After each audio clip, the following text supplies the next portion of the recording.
विधि 22 साल की नवयुवती थी जिसका अपनी दादी के अलावा दुनिया में कोई नहीं था। अचानक एक दिन दादी की मौत हो गई। विधि अब दुनिया में बिल्कुल अकेली रह गई थी। उसके बॉयफ्रेंड सनी के अलावा अब उसका इस दुनिया में कोई सहारा नहीं था। एक दिन विधि दादी की अलमारी खोलती है जिसमें उसे एक पुरानी बैंक की पासबुक और लॉकर की चाबी मिलती है। विधि बहुत हैरान हो जाती है। वह जानती थी दादी कितनी मुश्किलों से घर चला रही थी। फिर ऐसे में उनके पास से मिली ये लॉकर की चाबी देखकर विधि के मन में सवालों की झड़ी लग गई थी। ऐसा क्या है उस लॉकर में जिसके बारे में दादी ने उसे आज तक नहीं बताया? सवाल बहुत सारे थे जिनका जवाब ढूंढना था। दादी की डेथ सर्टिफिकेट लेकर जब वो बैंक पहुंची तो उसे दादी की लॉकर का एक्सेस मिल गया। उत्सुकतावश उसने लॉकर खोला तो उसमें सिर्फ उसे कुछ कागज दिखाई दिए। विधि कागज लेकर घर लौट आई। उन कागजों के मुताबिक मंथनपुर में एक बड़ी हवेली दादी के नाम थी। इतनी बड़ी हवेली है दादी के पास और हम सालों से इस 2 कमरे के किराए के मकान में जी रहे हैं। ऐसा क्यों किया दादी ने? खैर जो भी बात हो, अब तो ये हवेली मेरी है। मैं कल ही मंथनपुर के लिए निकलती हूँ।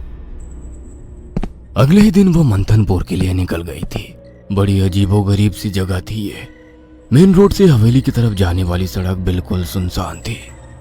गाड़ी तो क्या, पैदल चलता हुआ भी कोई इंसान नहीं दिख रहा था।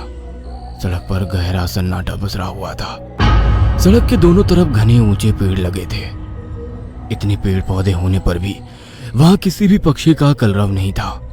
कोई जानवर नहीं। धीरे धीरे अंधेरा हो रहा था। सड़क किनारे लगे घने पेड़ अब जंगल की तरह दिखाई पड़ रहे थे। सड़क पर फैली खामोशी अब विधि को डरा रही थी। कुछ ही देर में वो पैदल चलते हुए हवेली तक पहुंच गई थी।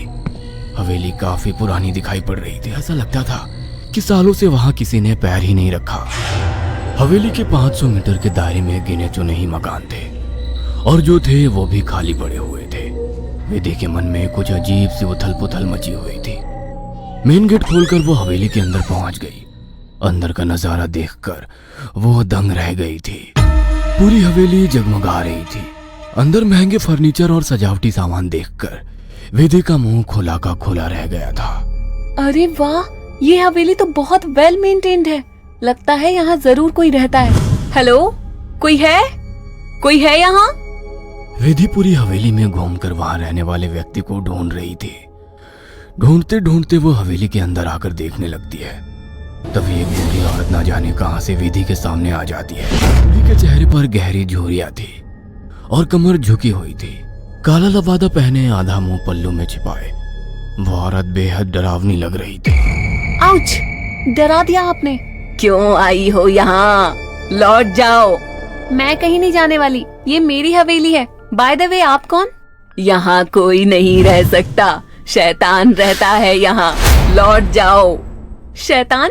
Very funny. अच्छा, तो हवेली हड़पने के लिए ये स्टोरी बनाई है आपने? विधि कुछ कहने वाली होती है, तभी वो देखती है कि बूढ़ी औरत हवेली की ओर देखकर कुछ सकपका गई है और अपना चेहरा ढकते हुए वो अचानक ही अंधेरे में कहीं गायब हो जाती है। बड़ी अजीब औरत थी। कुछ स्ट्रेंज ही जगह है। विधि हवेली के अंदर आ जाती है और अपना फोन निकालकर सनी को कॉल लगाती है। हेलो सनी, तुम विश्वास नहीं करोगे, ये हवेली तो हमारी सोच से भी ज्यादा खूबसूरत है। तुम बस जल्दी यहाँ आ जाओ। हाँ, मैं आज रात को ही निकलता हूँ। सुबह मिलते हैं, बाय। अगले दिन सुबह सनी भी हवेली पहुंच गया था। अरे यार, कहाँ फंसा दिया विधि ने। अंदर जाने तक का रास्ता नहीं है। हर तरफ झाड़ियाँ, पेड़ पौधे। ऊपर से मुझे कहा कि मेरी सोच से भी ज्यादा खूबसूरत है हवेली माय फुट। सनी बड़बड़ाता हुआ मेन गेट से अंदर जा रहा था। बाहर का कंपाउंड क्रॉस करने के बाद अब वो दरवाजे के सामने था। उसके नॉक करने से पहले ही दरवाजा खुद ब खुद खुल गया। सनी हैरान रह गया था। अंदर पहुंचकर उसने देखा हॉल में कोई भी नहीं है। विधि को पुकारते हुए वो अंदर बेडरूम की ओर बढ़ गया। बेडरूम के अंदर का नजारा देखकर सनी अपने दांतों तले उंगलियां दबा ली। विधि अंदर बेड पर बैठी हुई थी। उसके लंबे बाल खुले हुए थे और उसके चेहरे को ढके हुए थे। बालों के बीच से उसकी लाल खून आंखें दिखाई पड़ रही थी। दोनों हाथ और पैरों की मदद से वो बेड पर ऐसे बैठी हुई थी मानो कोई जानवर हो। उसकी खूबसूरती गुलाबी त्वचा जगह जगह से कटी थी और सफेद पड़ गई थी। विधि को देखकर सनी जोर से चिल्लाया, विधि, ये क्या हो गया तुम्हें? सनी की बात सुनकर विधि ने डरावने अंदाज में गर्दन टेढ़ी की। अब उसके चेहरे पर से कुछ बाल हट गए थे। वह भयानक आवाज के साथ हंसने लगी। उसके मुंह से किसी जानवर की तरह लार गिर रही थी। अचानक ही वह पूरी ताकत से चिल्लाई। विधि के बाल हवा में उड़ रहे थे और चेहरा चीखते हुए और भी भयानक होता जा रहा था। काले दांत और सफेद पड़ चुकी आंखें आकार में बड़ी होती जा रही थी। सनी के अंदर और देख पाने की ताकत नहीं बची थी। अपनी पूरी ताकत लगाकर वो कमरे से बाहर की तरफ भागा। बाहर हवेली के दरवाजे तक पहुंचा ही था कि विधि की दर्द से भरी आवाज सुनाई पड़ी। सनी, मुझे छोड़कर मत जाओ, मुझे बचा लो। सनी, ये मुझे नहीं छोड़ेगा। बहुत दर्द हो रहा है, बहुत दर्द हो रहा है। विधि जोर जोर से रो रही थी और सनी को रोकने के लिए बोल रही थी। विधि की ऐसी दर्द भरी आवाज सुनकर सनी तड़प उठा और दौड़कर उसके कमरे की तरफ वापस आ गया। ये सब क्या हो गया विधि? ये सब क्या हो गया? मैं क्या करूं, बोलो। बहुत भूख लगी है, तेरा खून पीना है। इतना कहकर विधि अजीब तरीके से मुस्कुराने लगती है और अपने हाथों और पैरों की मदद से जमीन पर रेंगते हुए सनी की ओर बढ़ती है। सनी बिजली सी तेजी दिखाकर कमरे से बाहर निकल आता है और कमरे का दरवाजा बाहर से बंद कर देता है। सनी की कुछ समझ नहीं आ रहा था। वह विधि की मदद करना चाहता था। उसे ऐसी हालत में छोड़ना उसे मौत के मुंह में धकेलने जैसा था। वह बाहर जाकर मदद मांगने का निर्णय लेता है और तुरंत बाहर निकल आता है। हवेली के अंदर दूर दूर तक केवल सन्नाटा छाया हुआ था।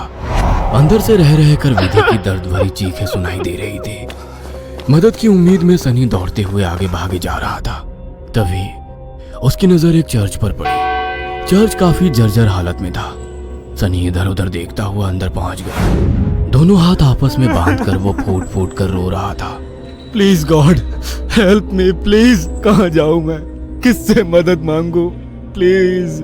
कोई प्रॉब्लम है क्या? मुझे बता सकते हो? फादर की बात सुनकर सनी सारी बातें फादर को बता देता है। परेशान मत हो डियर, मैं तुम्हें हॉली वाटर दे रहा हूं। जाकर अपनी गर्लफ्रेंड के ऊपर छिड़क देना। God bless. Sunny holy water लेकर हवेली लौट आया था। उसने विधि के रूम का दरवाजा खोला तो वो दीवारों पर चल रही थी। उसके मुंह से खून बह रहा था और वो जोर जोर से हंस रही थी। दरवाजा खुला देख उसने टेढ़ी सी नजर से सनी को देखा और दीवार से नीचे कूदकर उसकी ओर बढ़ने लगी। सही समय पर सनी ने हॉलिव के ऊपर छिड़क दिया। विधि एक जोरदार चीख के साथ दूर जा गिरी और एक काला सा साया कमरे से बाहर की तरफ जाता हुआ दिखाई दिया। विधि, वो चला गया। तुम ठीक हो? हाँ, वो चला गया, लेकिन अब वो अकेला नहीं आएगा। वो बुढ़िया सही कहती थी, ये घर नहीं शैतान का बसेरा है। यहाँ एक नहीं 5 शैतानी ताकत है। जल्दी चलो विधि, हम यहाँ से दूर निकल जाएंगे। सनी विधि को सहारा देकर ले जाने लगता है। तभी विधि की आंखें पलट जाती है और वो सनी को दूर धकेल देती है। सनी जाकर दीवार में टकरा जाता है। तभी फादर वहां आ जाते हैं। मैं जानता था यहाँ एक नहीं बल्कि कई शैतान है जो तुम्हें नुकसान पहुंचाने की कोशिश जरूर करेंगे। तुम्हारी दोस्त पोजेस्ड है, यह आसानी से उसका शरीर नहीं छोड़ेंगे। मुझे ही कुछ करना होगा। फादर हॉली वाटर को विधि पर छिड़कते हैं जिससे कुछ पल के लिए शैतान कमजोर हो जाता है। उसी समय वे दोनों उसे बेड से बांध देते हैं। उसके बाद फादर प्रेयर बोलने लगते हैं और वाटर की कुछ बूंदें उसके ऊपर गिराने लगते हैं। विधि पूरी ताकत लगाकर चीख रही थी। फिर कुछ देर बाद अचानक उसने चीखना बंद कर दिया। भयंकर सी आवाज में उसने कहा, ये मेरा शिकार है, तुझे क्या लगता है इसे बचा लेगा? इसके बाद विधि ने झटके से अपने दोनों हाथों पर बंधी रस्सी को खींचकर तोड़ लिया और अपने हाथों और पैरों को उल्टी दिशा में मोड़ने लगी। कट कट की आवाज के साथ उसकी हड्डियों के टूटने की आवाज आ रही थी। विधि की दिल को चीरती चीखों को सुनकर सनी की आंखों से भी आंसू बह रहे थे। फादर ने वाटर छिड़कते हुए विधि के चारों ओर एक गोला बना दिया। अब वो उस गोले से बाहर नहीं आ पा रही थी। फादर लगातार प्रेयर कर रहे थे। अचानक कड़ाक की आवाज आई और विधि की गर्दन पीछे की तरफ घूम गई। विधि का शुक्र जमीन पर गिर गया। सनी पागलों की तरह विधि विधि चिल्ला रहा था।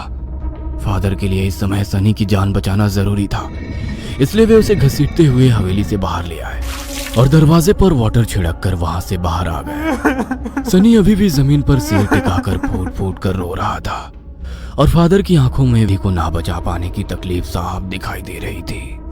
अगर आपको हमारी ये कहानी पसंद आई हो तो इसे लाइक और शेयर करना ना भूलें। साथ ही